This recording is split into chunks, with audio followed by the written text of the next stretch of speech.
The honourable member for Bradfield. Hear, hear. Mr Speaker, I rise to speak on the topic of Hornsby Hospital, which is the major public hospital in the electorate of Bradfield. It is a hospital in which fine medical staff work in very difficult circumstances because much of the hospital is in very poor physical condition and frankly needs to be replaced in a wholesale fashion. Regrettably, that has not happened, with the exception of one specific facility covering paediatrics, obstetrics and emergency, but the remainder of the hospital is in extremely poor condition. I recently had an opportunity to visit the hospital and I was shocked to see the dilapidated condition of many of the operating theatres and the fact that the hallways which run from the theatres back to the wards are open to the elements, and the wards are in extremely basic condition.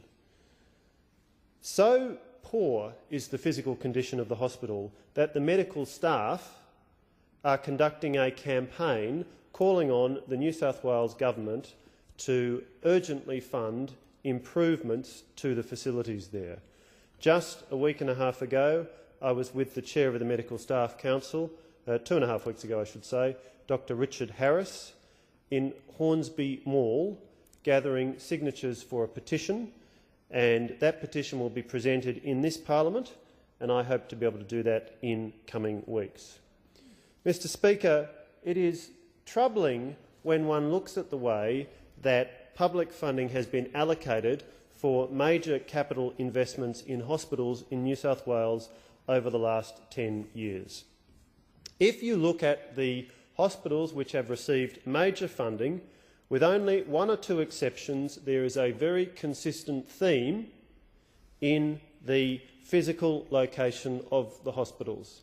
If you want to find out whether a hospital has received major capital funding, you need to ask whether it is in a Labor-held seat, a seat held by a Labor Party member of the New South Wales Parliament. That is true of Auburn Hospital in the electorate of Auburn. It is true of Wyong Hospital in the electorate of Wyong.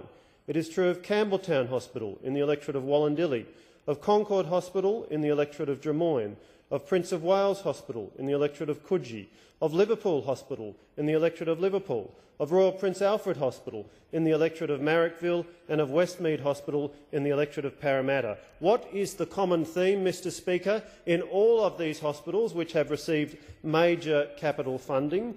For example, $178.5 million over 6 years announced in 2001-2 for major upgrades of Westmead and Auburn, or $45.4 million announced in 2005-6 to upgrade Royal Prince Alfred and Concord, or the $394 million expansion of Liverpool Hospital announced or referenced in 2009-10. What is the common theme, Mr Speaker? The common theme is that every one of these hospitals is located in an electorate held by the New South Wales Labor Party, whereas the electorate of Hornsby is held in the state parliament by a Liberal member, my colleague Judy Hopwood, and it is a matter for considerable regret, Mr Speaker, that something as important as health funding has been so clearly the subject of political decision-making.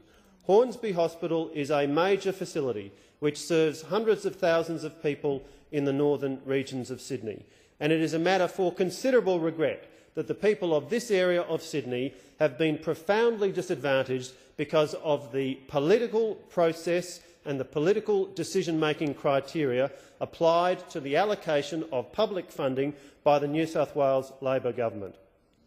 It is a considerable shame that the members of the medical staff of this hospital feel it necessary to allocate their personal time to be lobbying the state government for additional funding. I am very pleased to be lending my support to their campaign, but I do ask the question, why is this necessary? It is a regrettable feature of the highly politicised decision-making by the New South Wales Labor government, and I say to that government, on behalf of the people of Hornsby and the surrounding areas, give us a fair go for Hornsby Hospital.